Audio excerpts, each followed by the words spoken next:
బ్రతుకుతుంది. గొప్పవారేంటి, పేదవారేంటి, ధనికులేంటి, దరిద్రులేంటి, intelligent people ఏంటి, మరి illiterate people ఏంటి, ఎవరైనా సరే ప్రతి ఒక్కరూ భయంతో బ్రతుకుతూ ఉన్నారు. కనుక దేవుడు చెప్తూ ఉన్నారు, భయపడవద్దు, నేను నీకు తోడయ్యాను.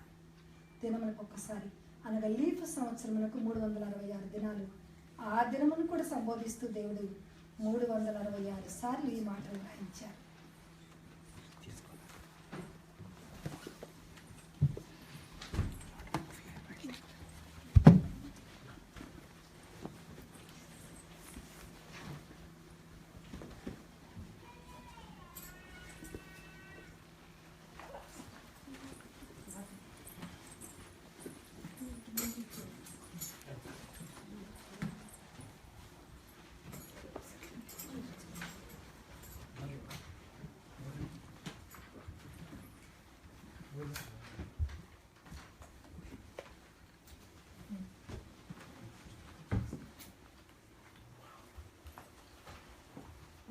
మంచిది.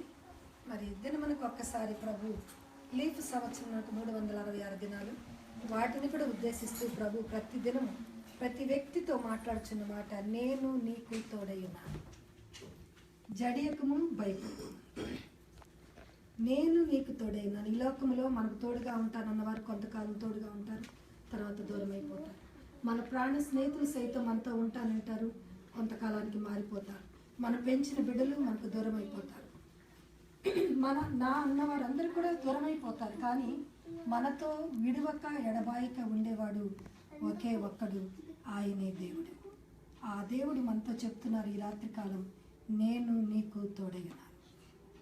ఎవరు తోడు నీకున్నా లేకపోయినా నేను నీకు తోడై ఉన్నాను. కనుక భయపడకము, జడియకము, దిగులు పడకము. మోషేకు తోడై ఉండి నడిపించినట్లు ఈ బాధ్యతను నీపైన పెట్టాను. ఇప్పుడు నీవు ఈ ప్రజలను నడిపించాలి. నీవు నడిపించలేవు, నేను నీకు తోడై ఉండి నిన్ను నడిపిస్తాను. మరి మేము హైదరాబాద్లో సేవ స్టార్ట్ చేసినప్పుడు గంపెడి మంది పిల్లలు ఇచ్చావు ప్రభా. మరి ఈ సేవని మేము ఒక స్లమ్లో స్టార్ట్ చేసాము సేవని.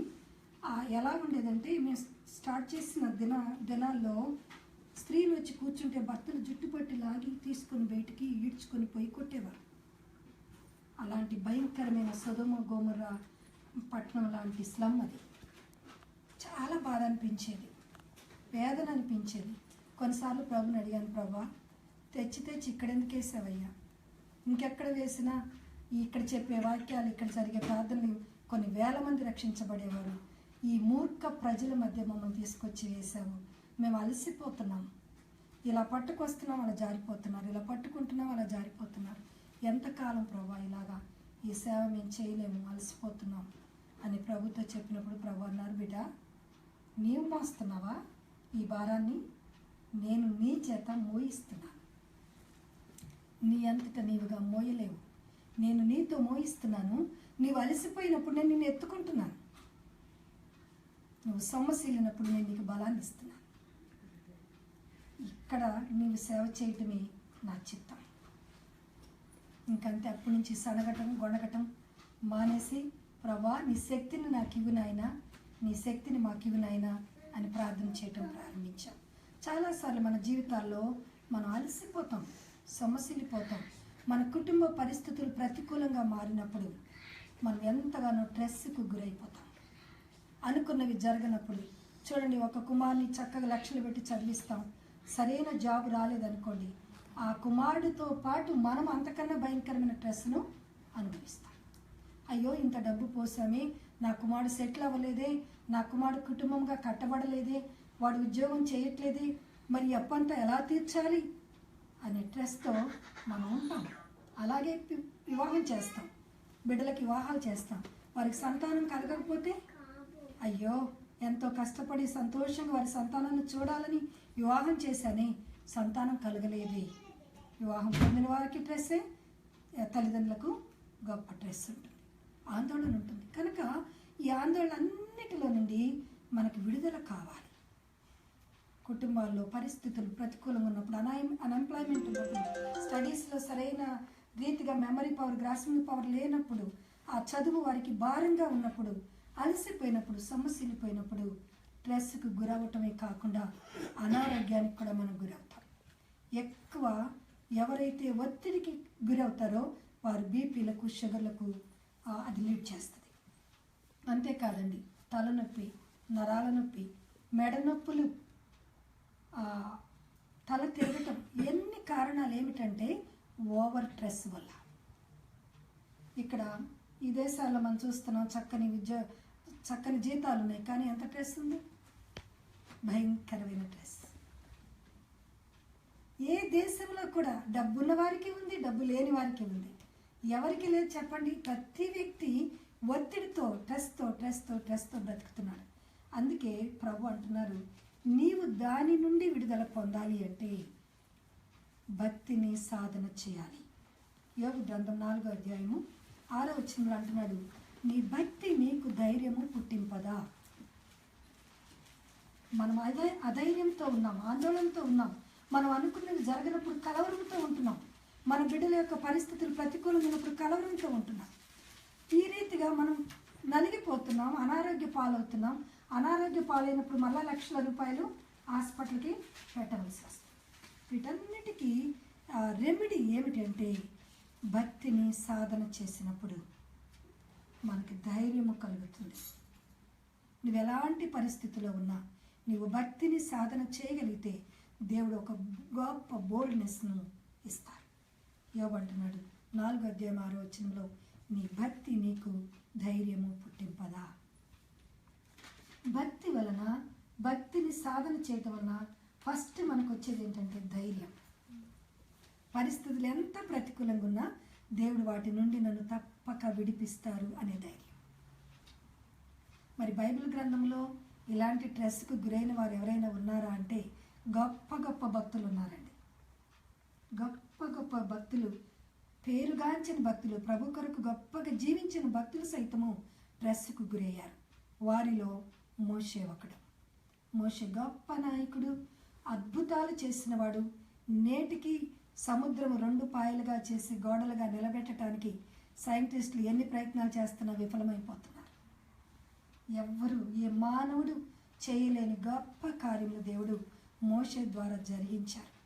కానీ ఆయన కూడా ఒకానొక సమయంలో స్ట్రెస్కు గురైపోయాడు. చూడండి, నిర్గమాకాండము 18వ అధ్యాయము 13వ వచనాన్ని చూద్దాం.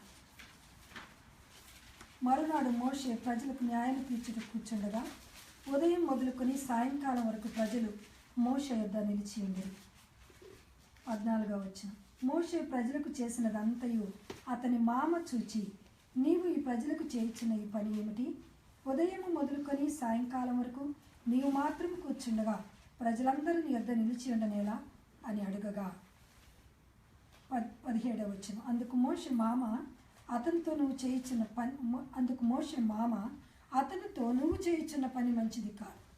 నీవును నీతో ఉన్న ఈ ప్రజలు నిశ్చయముగా నలిగిపోవుదురు. ఈ పని మిక్కిలి భారము, అది నీ ఒక్కడవే చేయజాలవు. చూడండి, నలిగిపోవటం. స్ట్రెస్ అంటే కరెక్ట్ వర్డ్ నలిగిపోవటం. మన శ్రమలలో మనం నలిగిపోవటం, మన ఉద్యోగంలో మనం నలిగిపోవటం, మనం ఆశించిన రీతిలో మన ఫ్యామిలీ లైఫ్ ఉండనప్పుడు నలిగిపోవటం, మనం కోరుకున్న రీతిలో మన బిడ్డల భవిష్యత్తులో ఉండనప్పుడు నలిగిపోవటం, మనం తలుచుకుని చదివికి తగిన ఉద్యోగం రానప్పుడు నలిగిపోవటం, ఇవన్నీ కూడా మనల్ని నలిగిపోయేటట్లుగా చేస్తాయి. మోషే గొప్ప నాయకుడు, ప్రజలను నడిపిస్తూ ఉన్నాడు. ఒక దినాన అతని మామ చూచాడు. మోషే కూర్చొని ప్రజలకు న్యాయం తీరుస్తున్నాడు. వారి శ్రమలన్నీ ఓపికతో వింటూ ఉన్నాడు. వారికి సలహాలు చెప్తూ ఉన్నాడు. వారి కొరకు ప్రార్థన చేస్తున్నాడు. వారికి ధర్మశాస్త్రమును బోధిస్తూ ఉన్నాడు. ఇదంతా తన యొక్క మామ చూస్తూ వచ్చాడు. పిల్లనిచ్చిన మామ అంటున్నాడు వచ్చి మోషేతో, నీవెందుకు ఇంత భారాన్ని ఒక్కడే మోస్తున్నావు? నీవెందుకు ఇంతగా నలిగిపోతున్నావు? మీలో భక్తులైన వారిని, దైవభక్తి గల వారిని, మంచితనము గల వారిని, ఆ యొక్క ఎలిజిబిలిటీ ఉన్నవారిని ఏర్పాటు చేసుకొని 100 మందికి ఒకరిని, 1000 మందికి 100 మందిని అలా ఏర్పాటు చేసి ఆ భారాన్ని వారిపైన కొంత మోపు. నీ ఒక్కడివే ఆ భారాన్ని మోస్తే ఖచ్చితంగా నీవు నలిగిపోతావు. నీ భారమును కొంత నీ దగ్గర ఉన్న వారిని ట్రైనప్ చేసి వారిలో భక్తి గల వారిని నిస్వార్థ పరులను చూచి నీవు ఏర్పాటు చేయంటున్నాడు. అదే నిర్గమాకాండం 18వ వచనంలో మరొకసారి చూద్దాం. 20వ వచనం మరియు 21వ వచనంలో ప్రజలందరిలో సామర్థ్యము, దైవభక్తి, సత్యాసక్తి కలిగిన మనుషులను ఏర్పరచుకొనుము. ఇక్కడ 3 విషయాలు ఉన్నాయండి. మొదటిది సామర్థ్యం, ఎబిలిటీ. ఆ నాయకత్వపు లక్షణాలు కలిగిన వ్యక్తిని, ఆ నాయకత్వపు లక్షణాలు ఉంటే సరిపోదు, దానితో పాటు భక్తిని సాధన చేయాలి. భక్తిని సాధన చేస్తే దేవుడు జ్ఞానాన్ని ఇస్తాడు. సర్కమ్స్టెన్సెస్ను లీడ్ చేసుకునే జ్ఞానాన్ని దేవుడు ఇస్తాడు. మొదటిది ఎబిలిటీ ఉండాలి, రెండవది దైవభక్తి ఉండాలి, మూడవది సత్యాసక్తి. సత్యము, వాక్యమే సత్యము, వాక్యమే దేవుడు. దేవుని యందు ఆసక్తి కలిగిన వారు కావాలి నాయకులు. ఎవరిని పడితే వారిని నాయకులుగా మనం చేస్తే చివరికి మనమే నష్టాల పాలవుతాం. నాయకత్వపు లక్షణాలు ఉండవలసిన వారికి 3 ఉండాలి. మొదటిది ఎబిలిటీ ఉండాలి, రెండవది భక్తి ఉండాలి, మూడవది సత్యాసక్తి. దేవుని కొరకు, వాక్యము కొరకు, దేవుని కొరకు నిలబడేవారు కావాలి. అట్టి వారిని చూసుకొని నువ్వు 100 మంది మీద ఒకరిని, 1000 మంది మీద 10 మందిని అలాగూ ఏర్పాటు చేసి నీ భారాన్ని తగ్గించుకో. చాలామందికి దినాల్లో మరి పెద్ద పెద్ద చర్చెస్ ఉంటాయి, వేల ప్రజలు వస్తారు, కానీ భారం అంతా వారే మోస్తూ ఉంటారు.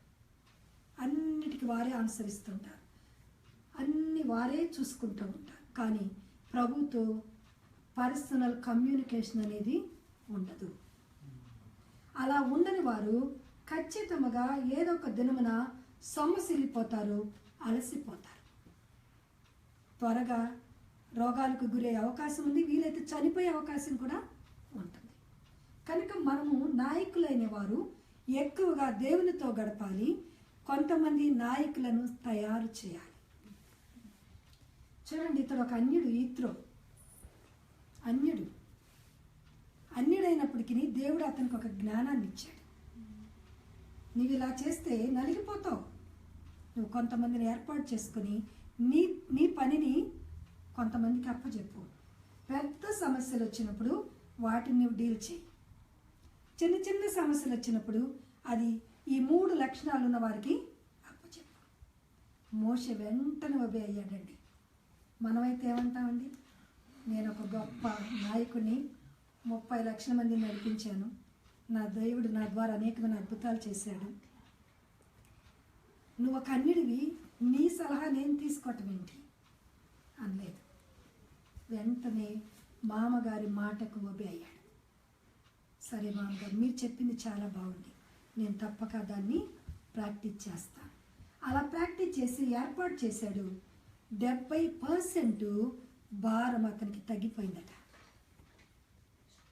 మిగతా 30%లో గొప్ప సమస్యలతో ఉన్న వారికి మాత్రమే అతను పరిష్కారం చేసి మిగతా సమయము దేవునితో గడపటం ప్రారంభించాడు. ప్రతి సమస్యను ప్రభు పాదాల దగ్గర పెట్టడం ప్రారంభించాడు. ప్రజలు చక్కగా ఆహారం తినేవారు, చక్కగా నీరు తాగేవారు. కొంచెం గ్యాప్ వస్తే మాకు నీరేది మోషే, మాకు ఆహారం ఏది మోషే, మేము మాంసం తిని చాలా కాలం అయిపోయింది అని సణుగుతూ ఉండేవారు మోషే మీద. ప్రజలు వినేవారు కాదు, విసిగించేవారు. ఆ విసిగించే ప్రజలతో, వినని ప్రజలతో నలిగిపోతూ ఉన్నాడు మోషే. ఆ సమయంలో దేవుడు యిత్రోను వాడుకున్నాడు. మరలా కూడా వారు ఆయనను నలగొడుతూ ఉన్నప్పుడు, దేవా వీరికి మాంసం కావాలంట, కురిపించిన ఆయనని ప్రభు పాదాసనంలోనికి వెళ్ళి ప్రార్థించేవాడు. దేవుడు పూరేళ్లను కురిపించేవాడు. మారా దగ్గరికి వచ్చారు, ఆ నీళ్లు తాగితే చేదైపోయాయి. మోషే, మాకు సమాధులు లేవని ఐగుప్తులో ఇక్కడ చంపటానికి తీసుకొచ్చావా? అసలు కొంచెం కూడా గ్యాప్ ఇచ్చేవారు కాదండి. వారికి అన్ని చక్కగా జరగాలి. మరి ఐగుప్తు దేశంలో జరిగాయా? 430 సంవత్సరాలు ఆహారమే లేదు, వస్త్రాలే లేవు, కంటి నిండా నిద్ర లేదు, కడుపు నిండా తిండి లేదు. అయినా బానిసపు బ్రతుకుతూ వచ్చారు. నిర్గమాకాండం 2వ అధ్యాయం 23వ వచనంలో వారు దేవునికి మొరపెడితే దేవుడు మోషేని వారి కొరకు పంపినప్పుడు మోషే నాయకత్వం కింద వారు ఉండకుండా ప్రతి చిన్నదానికి సణిగేవారు, ప్రతి చిన్నదానికి గొణిగేవారు, ప్రతి చిన్నదానికి తప్పులు పట్టేవారు మోషే మీద. కొంచెం ఆలస్యమైతే చాలు, అసలు ఆ దేశంలో ఏం తిన్నారు? కాకరకాయలు, కేకరకాయలు. అంతే. ఐగుప్తు దేశంలో తిన్నదేమీ లేదు. ఇక్కడ దేవుడు అద్భుతమైన మధురమైన మన్నాను, దేవదూతుల ఆహారమును 78వ కీర్తనలు మనం చూస్తాం కురిపిస్తూ ఉంటే అది తిని అంటున్నారు, మాకు చాలా కాలమైంది మాంసం లేక, మేము మాంసం తినక చాలా కాలమైంది, మాకు మాంసం కావాలి. అరణ్యంలో ఎడారిలో మాంసం ఎక్కడ దొరుకుతుంది? అలా శోధిస్తూ వచ్చినప్పుడు మరలా మోషే వెళ్ళి దేవుని దగ్గర మొరపెట్టుకున్నాడు. దేవుడు పూరేళ్లను కురిపించి, ఓ భూమికి ఇంత ఎత్తున కురిపించాడంట, గొంతు వరకు తిన్నారట. అయినా వారి జీవితాలలో తృప్తి లేదు. ఇలా పలుమార్లు మోషేను వారు నలుగొడుతూ బాధ పెడుతూ వచ్చినప్పుడు పలుమార్లు ఆయన ప్రభు దగ్గరికి వెళ్ళి ఎంతో సహనంతో వారి విషయంలో దేవుని సన్నిధిలో మొరపెట్టుకున్నాడు. ఈ త్రో ఈ బాధ్యతను తన అల్లునిపై నుండి తీసి వేయకపోతే మోషే కనాను వరకు వారిని చేర్చగలిగేవాడు కాదు, మధ్యలోనే రాలిపోయేవాడు డ్రెస్ వల్ల. కానీ ఆ పిస్కా కొండ మీద నుండి దేవుడు ఆయనకు చూపించి, నువ్వు చాలా అలసిపోయావు, నలిగిపోయావు ఈ ప్రజలతో, ఇక చాలు, ఇదిగో ఇక్కడ నుండి నువ్వు చూడు, నేను నిన్ను తీసుకుంటాను, నీ తర్వాత ఈ బాధ్యతను నీకు నమ్మకస్తుడైన, నీకు నమ్మిన బంటుగా మొదటి నుండి నీతో ఉన్న యెహోషువకు అప్పగించు. ఎప్పుడు దేవుడు ఒక వ్యక్తికి బాధ్యతను అప్పచెప్తాడు అంటే, ఎవరైతే నమ్మకంగా ఆయన పనిని చేస్తారో వారికి మాత్రమే దేవుడు తన పనిని అప్పచెప్తారు. ఆయన అందరికీ అప్పచెప్పడు. ఒకవేళ ఆయన అప్పచెప్పకపోయినా నువ్వు తీసుకొని చేస్తే కొంతకాలం వరకే చేయగలవు, అది నువ్వు పూర్తిగా కొనసాగించలేవు. కనుక ఆయన చిత్తమునకు మనం లోబడినప్పుడు ఆయన మనకు ఆ ఎబిలిటీని ఇస్తాడు, ఆయన మనం పిలుస్తాడు, ఆయన వాడుకుంటాడు. ఇలా మోషే నలిగిపోయాడు, చాలా చాలా చాలా నలిగిపోయాడు, విసిగిపోయాడు. ఇంకా దేవుడు అంటున్నాడు, నువ్వు విసిగిపోయావు కదా, ఈ ప్రజలందరినీ నేను నాశనం చేస్తాను, వీరు విననొల్లని ప్రజలు, లోబడ నొల్లని ప్రజలు, నువ్వు ప్రక్కకు జరుగు మోషే, వీరందరినీ నేను నశింపచేస్తాను అంటే మోషే ఏమన్నాడండి?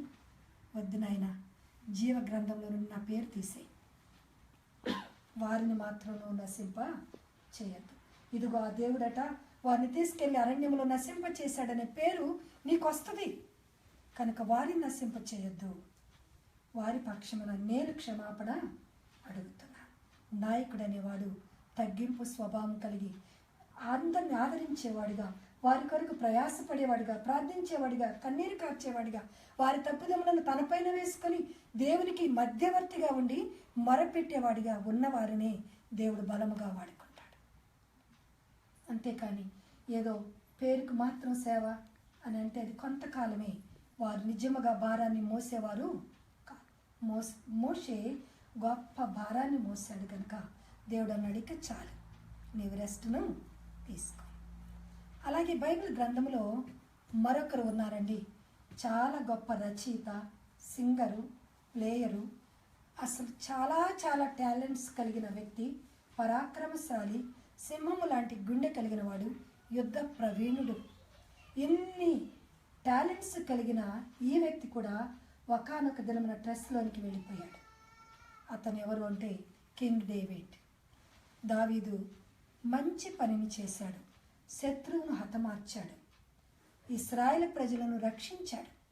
కానీ అసూయ చేత సౌలు అతనిని తరమటం ప్రారంభించాడు. మేలును చేసి కీడును అనుభవించాడు దావీదు. కొండలలో గుట్టలలో తిరుగుతూ ఉన్నాడు. తన జీవితంలో దాదాపు 40 సంవత్సరముల యవన కాలం అంతా ఏకాంతంగా కన్నీటితో, రాళ్ల మధ్య, కొండల మధ్య, దొంగతనముగా, భయముతో, ప్రాణభయముతో అతడు జీవించాడు. దేనికి? మేలును చేసి కీడును అనుభవించాడు. చాలాసార్లు మన జీవితాల్లో మనం మేలును చేస్తాం, కీడును అనుభవిస్తూ ఉంటాం. కానీ దేవుడు ఆ కీడును చూస్తూ ఊరుకోడు. తప్పక ఒక దినమున ఆ కీడులన్నిటి నుండి విడిపిస్తాడు, తప్పిస్తాడు, హెచ్చిస్తాడు, స్థిరపరుస్తాడు. ఏ రాజు అయితే మరి దావీదును చంపివేసి నా సింహాసనం నా తర్వాత నా కుమారుడు ఎక్కాలి అని ఆశించాడో ఆ సౌలుని దేవుడు తొలగించి చివరికి రాజుగా దావీదును చేసి 40 సంవత్సరాలు ఏకచక్రాధిపత్యంగా ఏలేటట్లుగా దేవుడు చేశాడు. కానీ దానికి ముందు గొప్ప డ్రెస్లోనికి దావీదు వెళ్ళిపోయాడు. మేలును చేశాడు, ఒంటరిగా తిరుగుతూ ఉన్నాడు. మేలుకు ప్రతిగా ఏమాత్రము ప్రతిఫలంను పొందలేదు, సరే కదా, కీడును అనుభవించాడు. ఇది ఇలా ఉండగా కొన్ని తన యొక్క పొరపాట్ల వలన, తన స్వకీయ దురాశల వలన కొంత పాపములో పడిపోయాడు. దానివల్ల ఘోరమైన స్ట్రెస్ను అనుభవించాడు. తన ఇంటి వారికి అతడు శత్రువైపోయాడు. ఇంటి వారే తనకు శత్రువులైపోయారు. తన కుమారుడు అబ్షాలోము దావీదునకు వ్యతిరేకంగా లేచాడు. దావీదు ఒక ప్రక్కన రాజ్యం వెళ్తుంటే అబ్షాలోము మరొక పక్కన రాజ్యం వెళ్ళటం మొదలుపెట్టాడు. దావీదు ఎంత మంచి మనసు కలిగిన వాడంటే ఆ రాజ్యాన్ని తన కుమారునికి అప్పచెప్పి ఆయనే ప్రక్కకి వెళ్ళిపోయాడు. భార్య మీకాలతో హేళన అనుభవించాడు, నలిగిపోయాడు. దేవుని ఆత్మచేత నాట్యమాడుతూ డ్యాన్స్ వేస్తుంటే ఏంటి నువ్వు ఒక నీచుల్లాగా సామాన్యమైన ప్రజల ముందు నిలబడి డ్యాన్స్ వేస్తున్నావు అంటే, ఎందుకంటే సౌలు కుమార్తె దావీదు కుటుంబం అంత భక్తిపరులు కారు, వారు భక్తిహీనులనే చెప్పాలి.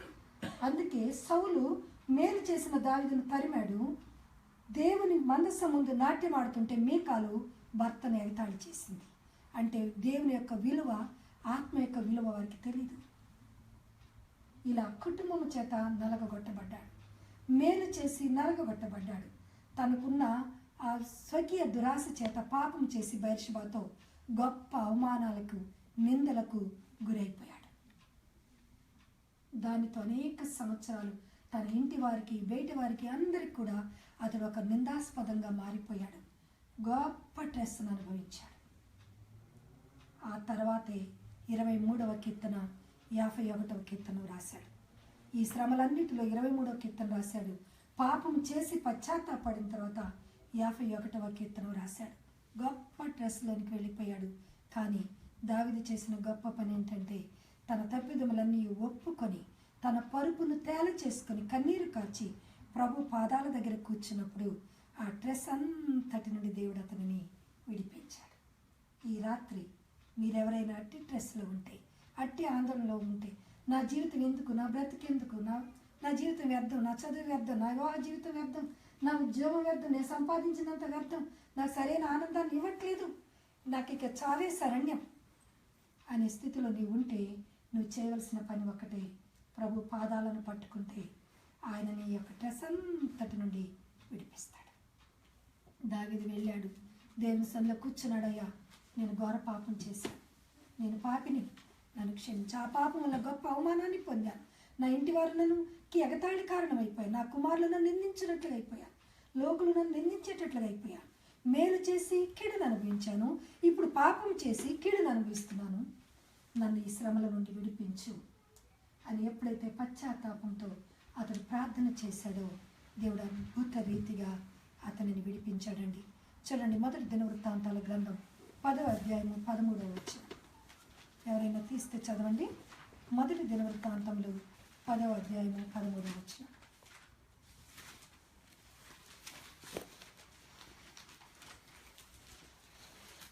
మరియు తమ బిడ్డల ఇళ్లకు పెద్దలైన 1760 మంది కుటుంబీకులు వీరి దేవుని మందిర సేవా సంబంధమైన మొదటి దినవృత్తాంతములు 10:13. ఈ ప్రకారము యెహోవా ఆజ్ఞ గైకొనక ఆయన దృష్టి ఎదుట ద్రోహం చేసినందుకును, యెహోవా యొద్ద విచారం చేయక కర్ణపిశాచముల యొద్ద విచారం చేయి దానిని వెదకినందుకును సౌలు హతమాయను. అందు నిమిత్తము యెహోవా అతనికి మరణశిక్ష విధించి రాజ్యమును యెషయి కుమారుడైన దావీదు వశము చేసింది. చూసారండి, ఎంత అద్భుతమైన మాటలు అక్కడ మనం చూస్తున్నాం. రాజ్యాన్ని ఇచ్చింది దేవుడు సౌలుకి. తన యొక్క గాడిదలు తప్పిపోతే ఇక్కడ ఒక ప్రవక్త ఉన్నాడు, రామాలో ఒక ప్రవక్త ఉన్నాడని తెలిసి సమూయేలు ప్రవక్త దగ్గరికి వచ్చాయా, నా గాడిదలు ఎక్కడ తప్పిపోయాయి, నాకు అడ్రస్ చెప్పవా అని అడిగితే దేవుడు అన్నాడు, ఇదిగో ఇతన్ని మీ ఇశ్రాయేలు ప్రజలు రాజుగా కోరుకున్నారు కదా, ఇతన్ని రాజుగా చెయ్యి. అన్నాడు దేవుడు. సౌలు రాజుగా ఉండాలని ఆశించలేదు, కోరుకోలేదు, అసలు తలంపే లేదు. అట్టి వ్యక్తిని పట్టుకుని దేవుడు రాజుగా చేశాడు. రాజుగా చేసినప్పుడు దావీదు గొల్యాతు విషయంలో సహాయం చేస్తే నా రాజ్యం ఊడిపోతుందేమో, దావీదు చేతికి అది వెళ్ళిపోతుందేమో అని తన సొంత ప్రయత్నంతో తన రాజ్యాన్ని తాను కాపాడుకోవటానికి ఎక్కడికి వెళ్ళాడట? కర్ణపిశాచి సోదెగాండ దగ్గరకు, మాంత్రికుల దగ్గరికి వెళ్ళిపోయాడు. రాజ్యం ఇచ్చింది ఎవరు? అభిషేకం చేసింది ఎవరు? ఆ యొక్క గొప్ప దేవుని పక్కకు పెట్టి మనుషులపైన ఆధారపడటం మొదలుపెట్టాడు. బైబిల్ గ్రంథంలో సెంట్రల్ వర్స్ ఏంటంటే 118వ కీర్తన 8వ వచనం. మనుషులను నమ్ముకొనుట కంటే, రాజులను నమ్ముకొనుట కంటే యెహోవాను ఆశ్రయించుట మేలు. ఇది సెంట్రల్ వర్డ్ అండి. అటు ఒక 589 అధ్యాయాలు, ఇటు ఒక 589 అధ్యాయాలు మధ్యలో ఉన్న సెంట్రల్ చాప్టర్, సెంట్రల్ వర్డ్స్ ఏంటంటే 118:8. మనుషులపైన ఆధారపడ్డాడు, దేవుని ప్రక్కకు పెట్టాడు, తన రాజ్యాన్ని తను పట్టుకోవటానికి ప్రయత్నం చేశాడు.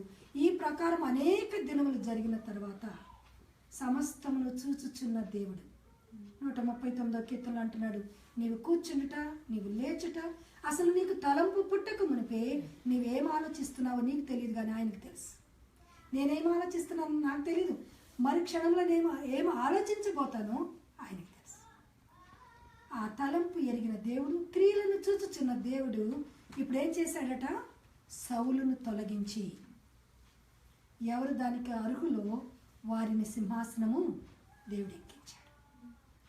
ఎప్పుడైతే దేవునికి మనము నమ్మకస్తులముగా ఉండమో, దేవుడు మనకు ఒక స్థితిని ఇచ్చినప్పుడు ఆ స్థితిని మనం దేవుని మహిమ కొరకు మనం వాడమో, దేవుడు దానిని మనలో నుండి తొలగించి వేస్తాడు.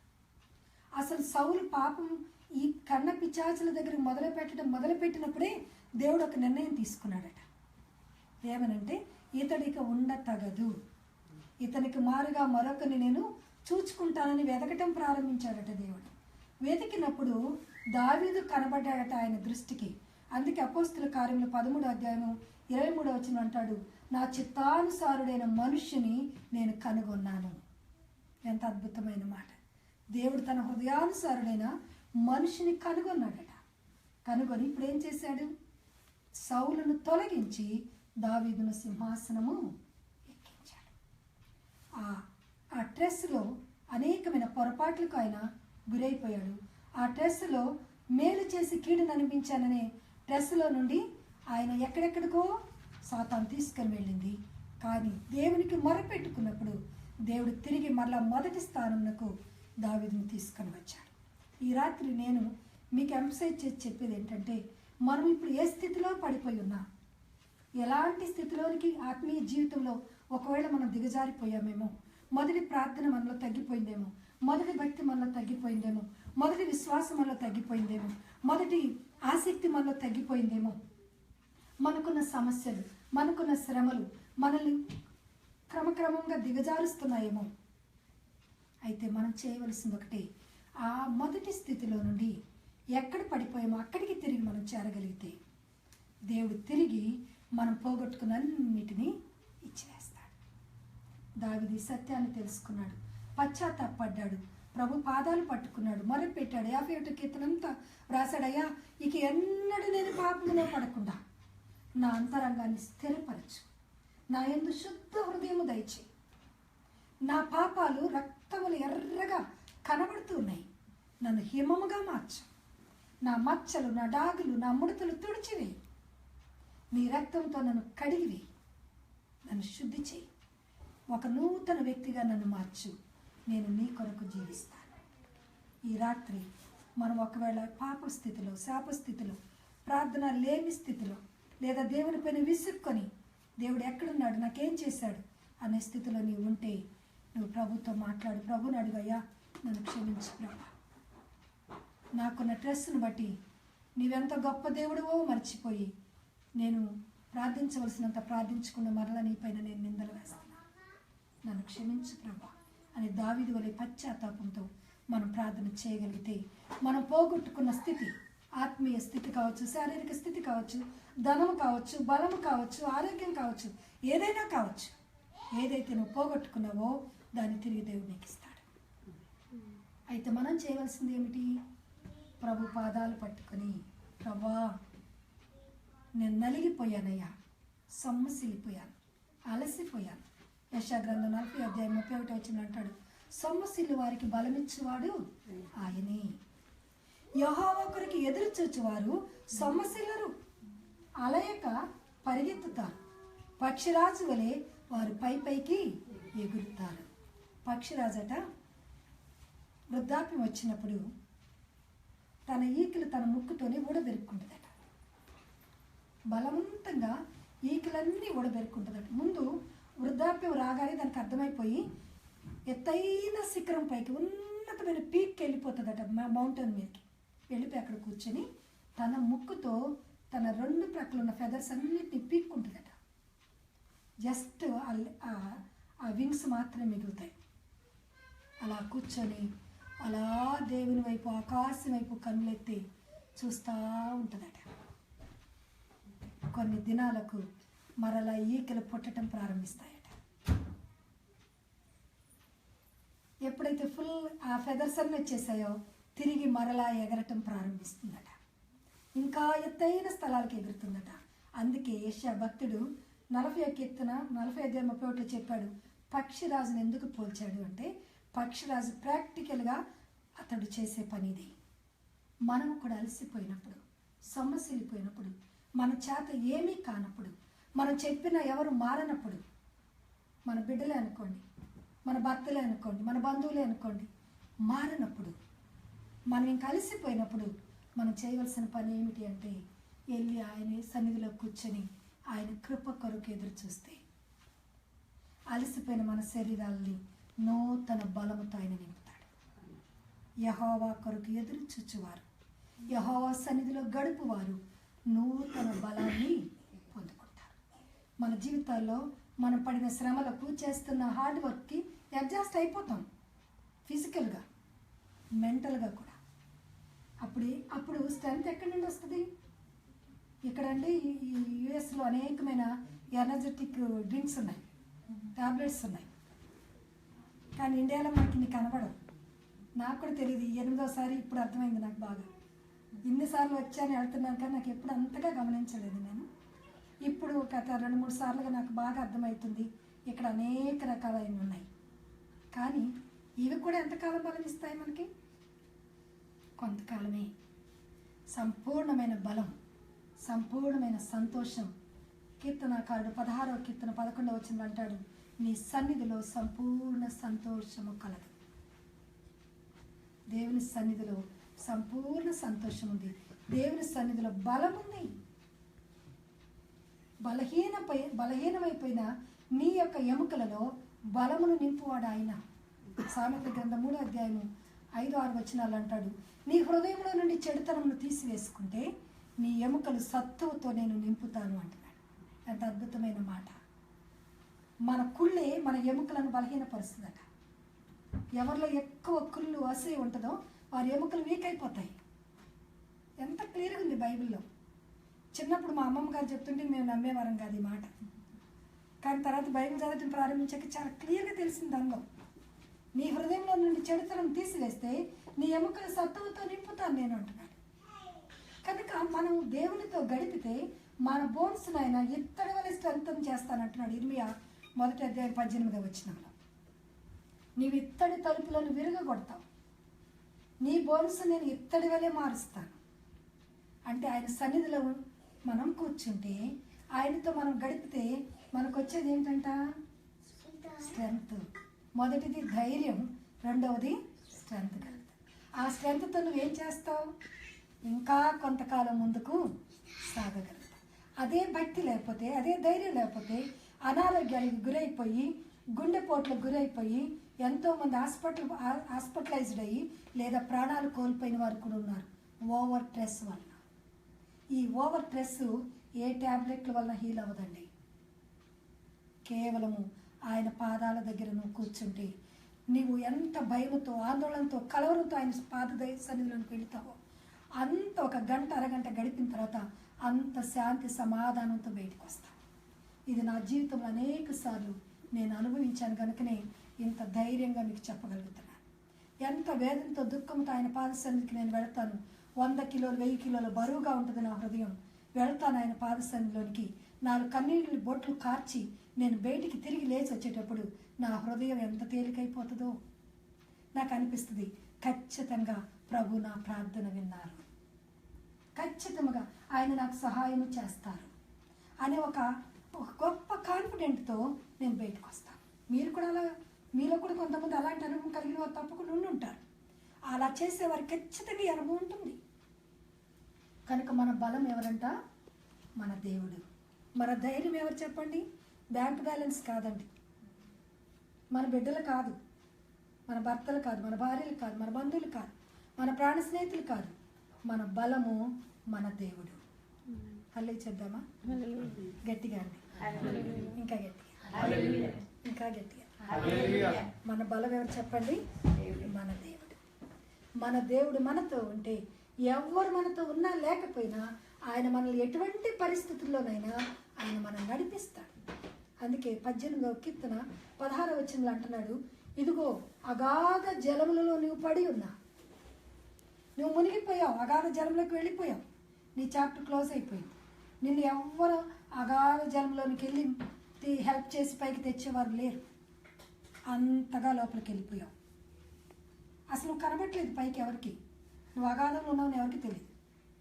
ఇప్పుడు మునుగుతున్న వ్యక్తి చేయి ఎత్తితే హెల్ప్ అని అరిస్తే ఎవరైనా మీరు హెల్ప్ చేస్తారు. ఆ చేయి కూడా మనకు కనబడలేదు అనుకోండి, ఆ మునిగిపోయిన వ్యక్తి మనకేం తెలుస్తుంది? ఎక్కడున్నాడో తెలియదు కదా, మునిగినట్టు కూడా తెలియదు. అలాగా అగాధంలోకి వెళ్ళిపోయిన వ్యక్తి ఎవరికి కనబడతాడు? ఎవరికి కనబడ్డాడు.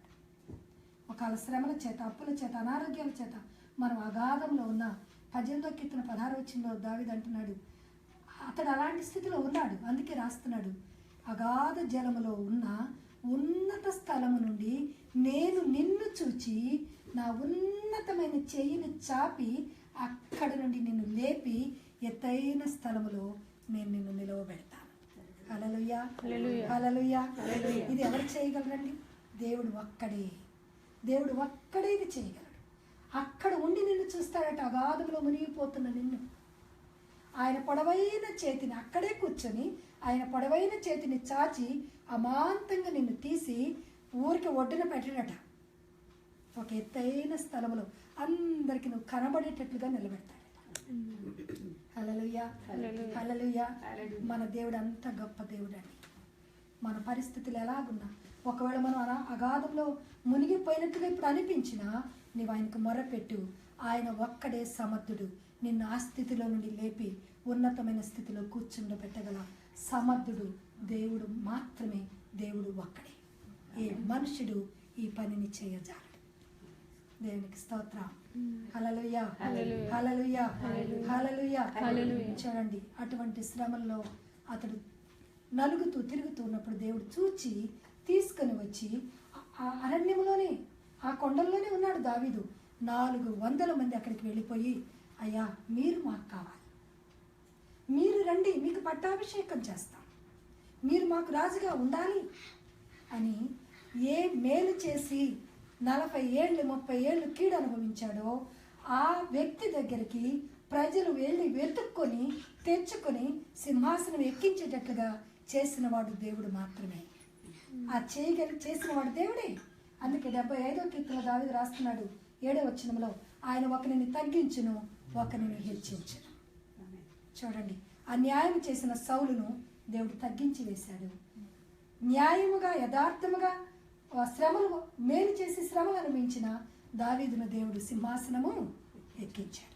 అందుకే 113వ కీర్తనలు అంటున్నాడు, పెంట కుప్పల నుండి దీనులను పైకెత్తువాడు, ఆయన సింహాసనం మీద దీనులను కూర్చుండబెట్టను. దేవునికి స్తోత్రం. ఆయన ఏమైనా చేయగలడండి. మన జీవితాలు చాప్టర్ క్లోజ్ అయిపోయింది.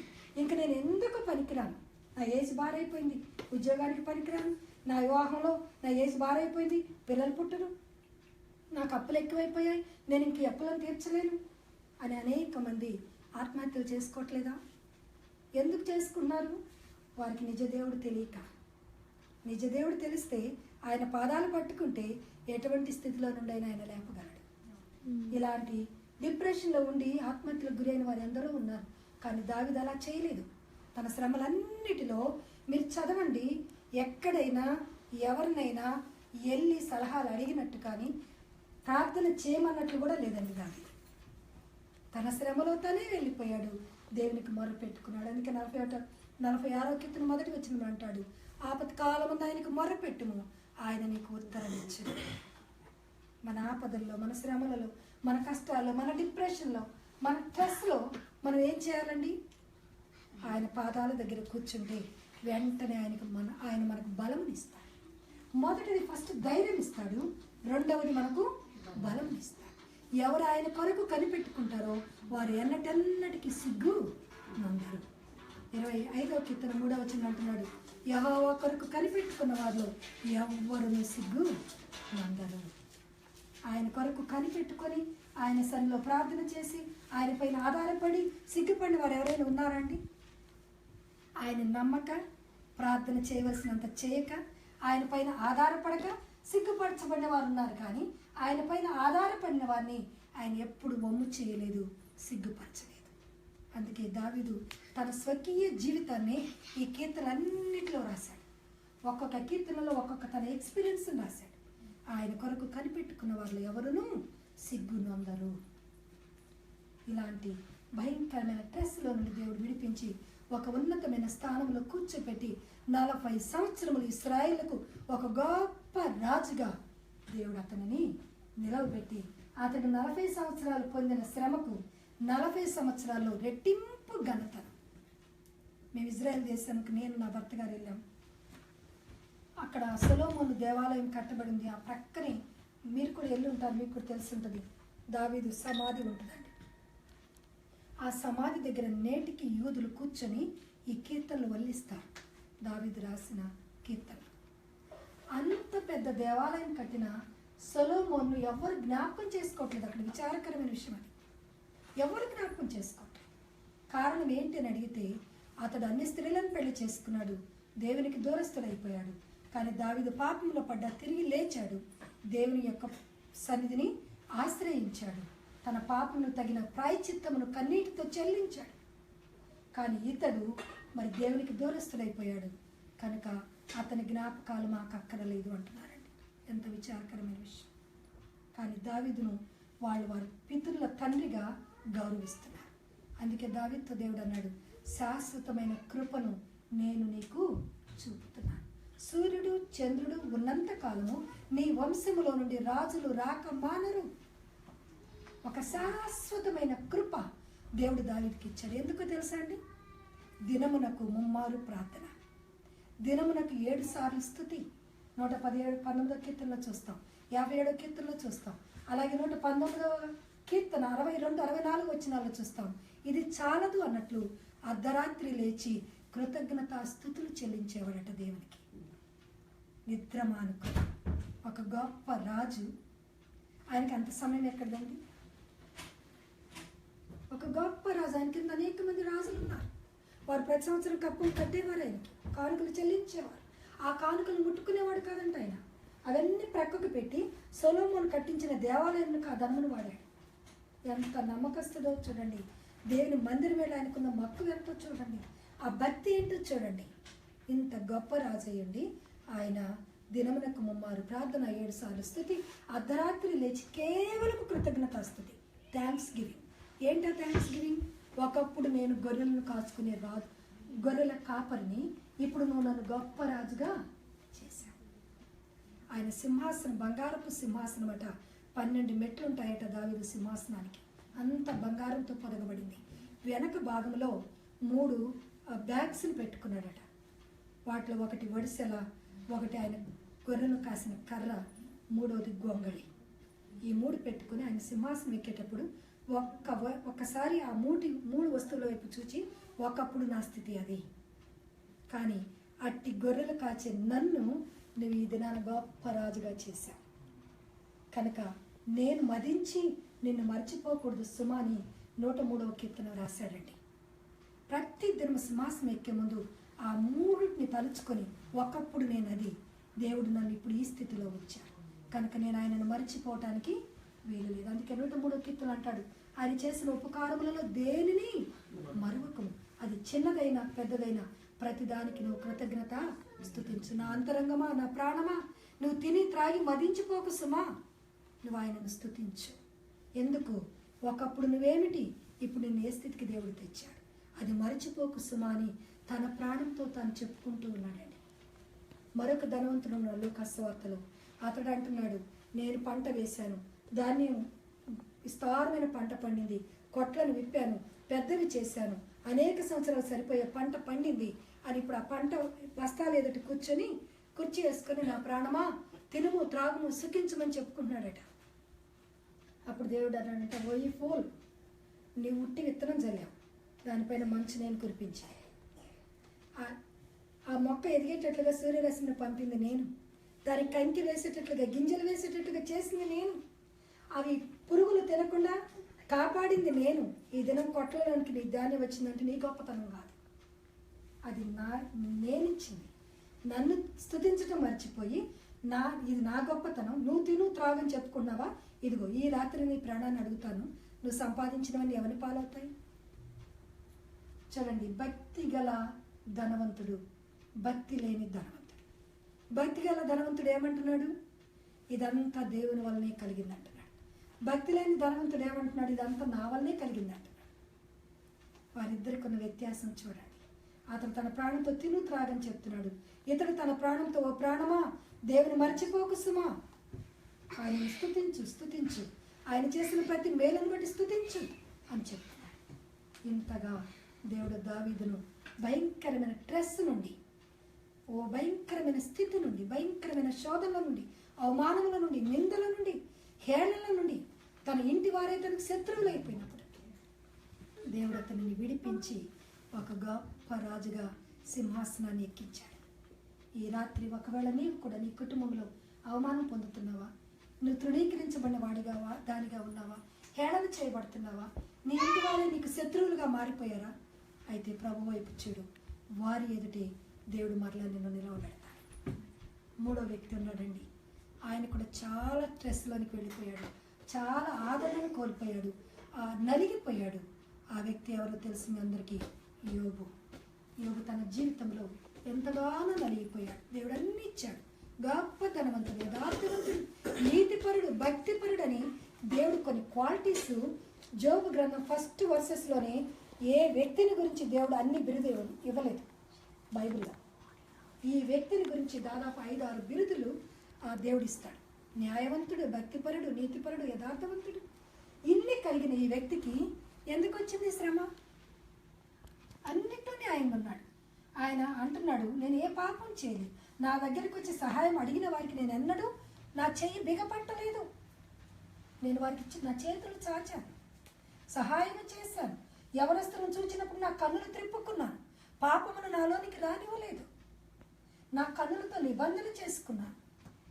ఇంత భక్తిపరుడు, యథార్థవంతుడు, న్యాయవంతుడికి ఎందుకు వచ్చింది శ్రమ? ఒకే దినాన ఆస్తి పోయింది, ఒకే దినాన బిడ్డలు పోయారు, ఒకే దినాన ఆరోగ్యం పోయింది, గొప్ప డిప్రెషన్లోనికి, స్ట్రెస్లోనికి వెళ్ళిపోయాడు. ఆ స్ట్రెస్లో కూడా అంటున్నాడు, దేవుడు ఇచ్చాడు, దేవుడు తీసుకున్నాడు, దేవునికే మహిమ కలుగునగాక. మనం చెప్పగలం ఆ మాట?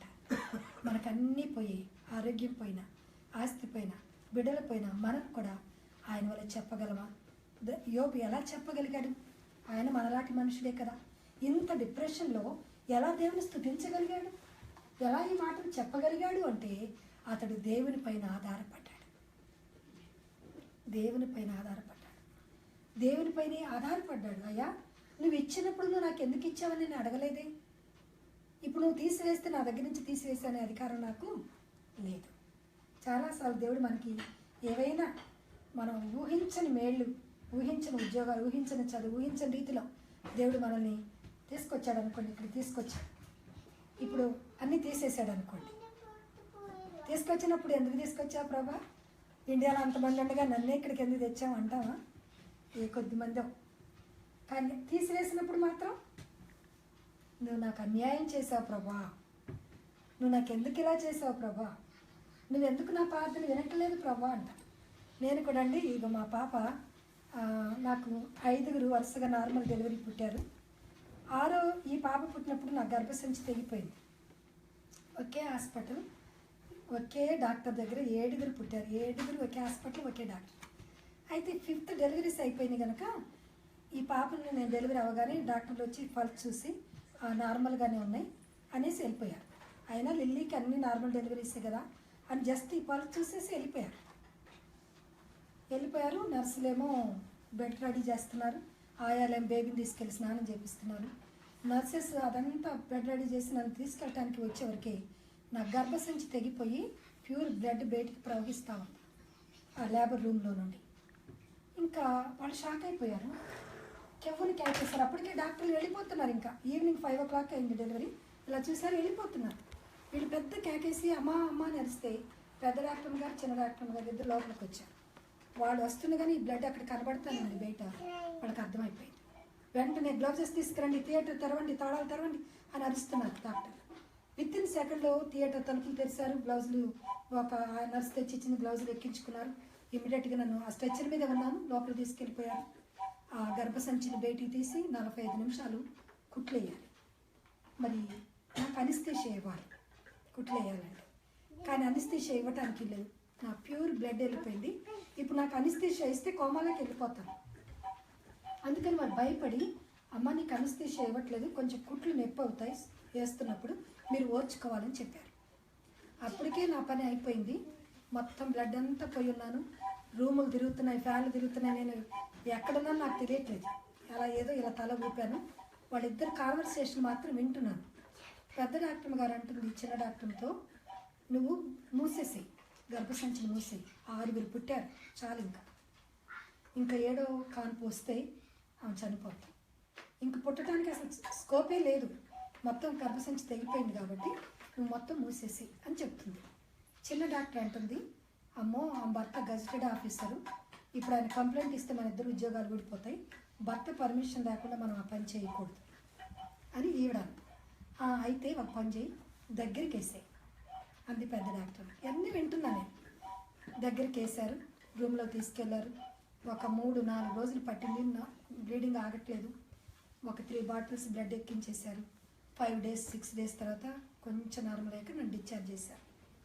అయితే థియేటర్లో నాకు కుట్లు వేస్తున్నప్పుడు నేను ఒక స్వరం వింటున్నానండి, ఈ కుట్లు నాకు అడ్డమా, ఈ కుట్లు నాకు అడ్డమా అని వినబడుతుంది. నాకు అర్థం అవ్వలేదు ఆ మాట ఏంటో, నాకు మాట్లాడే ఓపిక లేదు. నన్ను 3rd day 5th day రూమ్లో వేసిన తర్వాత ఐసీయూ నుండి తీసినాక బయటేస్తే మా అమ్మమ్మ గారు ఉన్నారు. అప్పటికే నాకు 5 పిల్లలు, మా మమ్మీ చూసుకుంటూ వాళ్ళని స్కూల్కి పంపుతూ మాకు టిఫిన్ పంపిస్తున్నారు మా అమ్మమ్మ గారికి.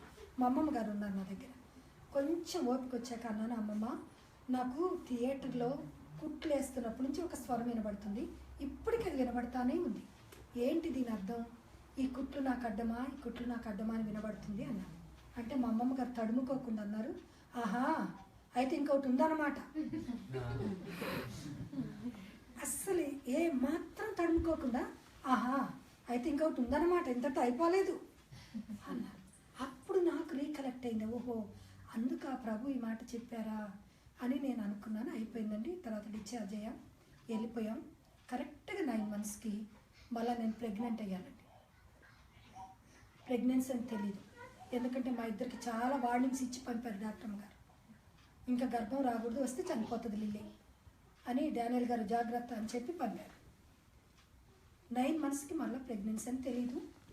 4th month అయిపోయింది, 5th month వచ్చేసింది. నాకు దానిలో మలేరియా వచ్చేసింది, జ్వరము, మలేరియా ఇంజెక్షన్ తీసుకున్నాను, తగ్గట్లేదు. అప్పుడు అన్నారు సికింద్రాబాద్లో CMR ఏదో ఉంది కదా, ఏదో అప్పుడు బ్లడ్ టెస్ట్ చేసేవాళ్ళు, అక్కడికి వెళ్ళండి, బ్లడ్ టెస్ట్ చేస్తే అసలు ఏంటో తెలుస్తుంది, దాన్ని బట్టి ట్రీట్మెంట్ ఇస్తాం, మలేరియా ఎందుకు తగ్గట్లేదు, మరి కోర్స్ వాడినా తగ్గట్లేదు అని చెప్పారు. అప్పుడు వెళ్ళాము, బ్లడ్ టెస్ట్ తీస్తే దాంట్లో తెలిసింది ప్రెగ్నెన్సీ అని. అప్పుడు వరకు తెలియదు.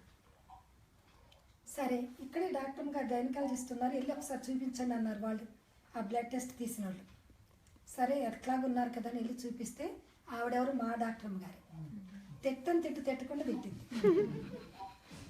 ఏంటి మీ ధైర్యం లిల్లీ, ఏంటి మీ ధైర్యం, గర్భసంచి తెగిపోయి ప్రాణాలు పోయి బ్రతికాం, మరలా ఏంటిది అంటే ఏమోనండి నాకు తెలియదు. థియేటర్లో మీరు కుట్లేసేప్పుడే నాకు ఒక స్వరం వినబడింది, అది ఈరోజు చెప్తున్నాను మీకు. ఒక స్వరం వినబడింది. మరి దేవుడు అప్పుడే చెప్పాడు నాకు, ఈ కుట్లు నాకు అడ్డమా అని. ఒకవేళ ఇది దేవుడే ఇచ్చి ఉంటాడు, నాకైతే తెలియదని. ఏం దేవుడు ఏంటి? ఆవిడ బ్రాహ్మణ్ డాక్టర్. ఏం దేవుడు ఏంటి మీరు చేసుకుంటూ మన దేవుడి మీద పెడుతున్నారా అని అన్నారు. సరే ఏదో మందులు రాశారు, అయిపోయింది, వెళ్ళిపోయామండి. ఆవిడే కొసలుగా దేవుడు మాకు ఇచ్చిన జయపాల్ గారి కోడలు. దేవుడు చెప్పి మరీ ఇచ్చాడు. దేవుడు అద్భుతంగా ఈ బిడ్డ విషయంలో తల్లిని బిడ్డని నన్ను క్షేమంగా కాపాడాడు.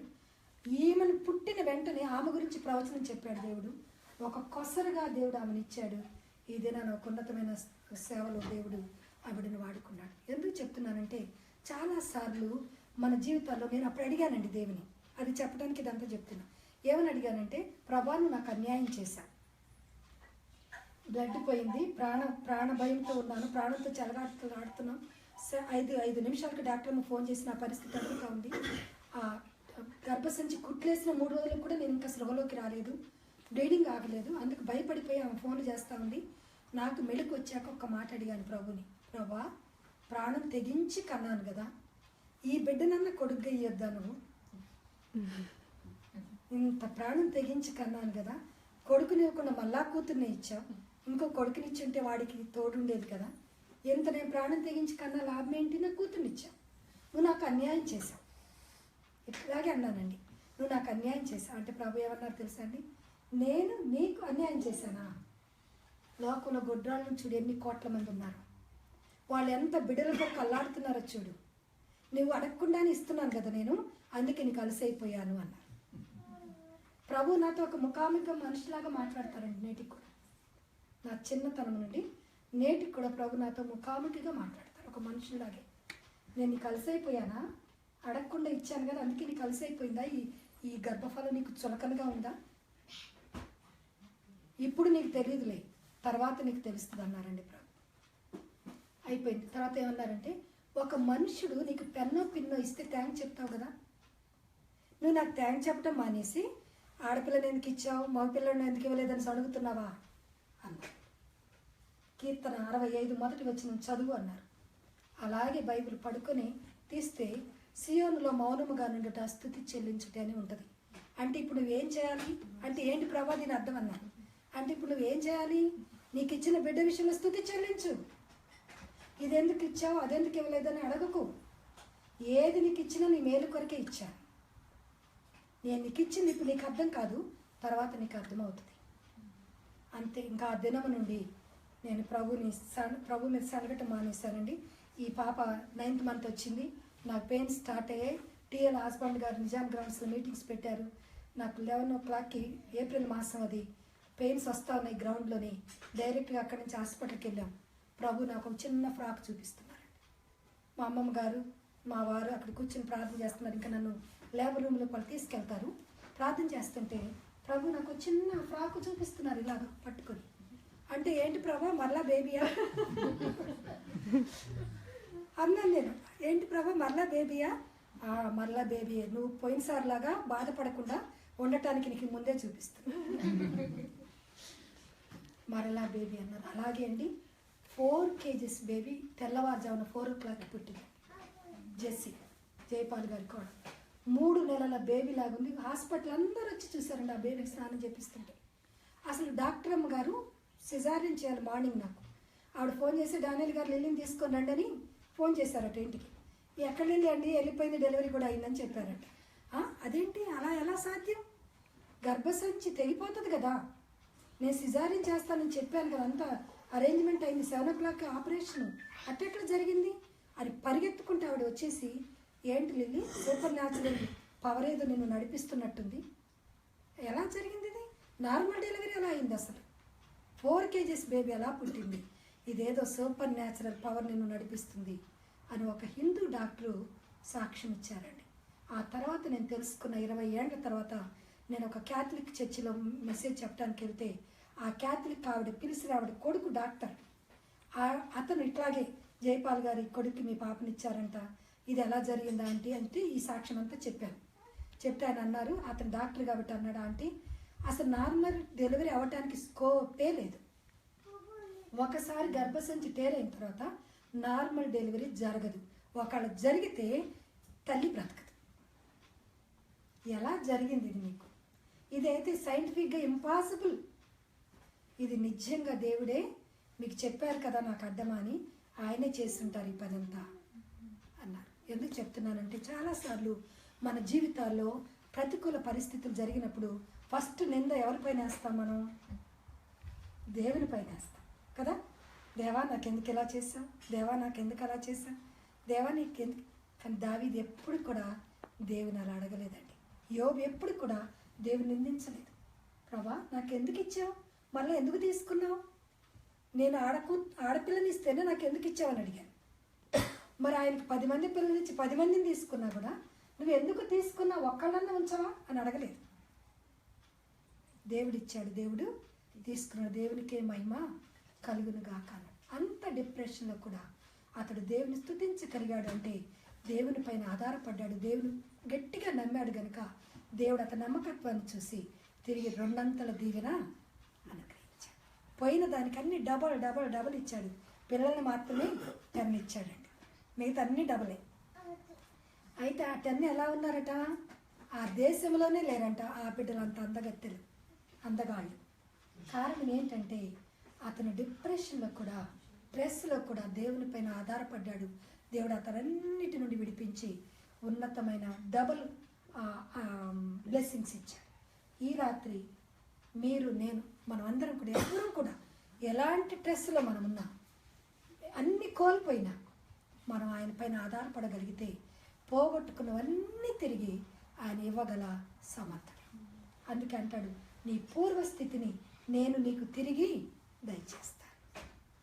నీ భక్తి జీవితంలో నీ ఫిజికల్గా, మెంటల్గా, స్పిరిచువల్గా ఎక్కడ నీకు ల్యాకింగ్ ఉన్నా నువ్వు ఆయన పైన ఆధారపడు, దానికి డబుల్ తిరిగి ఇవ్వటానికి ఆయన సంసిద్ధంగా ఉన్నాడు.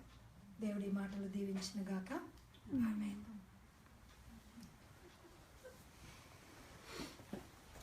ప్రభువానికి స్తోత్రాలనైనా, నీ బిడ్డల హృదయాల్లో ఈ మాటలు ఫలించినట్లుగా సహాయం చేయి.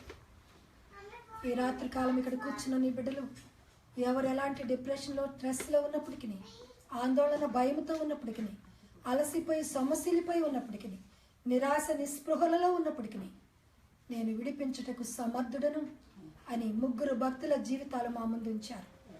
మోషే గొప్పగా నలిగిపోయినప్పుడు అతనిని మీరు విడిపించారు. ఇశ్రాయేలు ప్రజలను ఆయన ద్వారా నడిపించారు. గొప్ప డిప్రెషన్లో మేలు చేసి కీడును అనుభవించి కొండలలో, లోయలలో తిరుగుచున్న దావీదును వేతికి తీసుకుని వచ్చి పట్టాభిషేకం చేసి గొప్ప రాజుగా నీవు నిలబెట్టావు, నీకు స్తోత్రాలు. అలాగే సమస్తమును కలిగి ఉండి సమస్తమును కోల్పోయి రిక్తుడైపోయి చివరికి ఆరోగ్యమును కూడా కోల్పోయిన స్థితిలో కూడా యోబు నీ పైన నిరీక్షణ ఉంచాడు గనుక తిరిగి పోగొట్టుకున్న సమస్తము 2 నీవు ఇచ్చావు.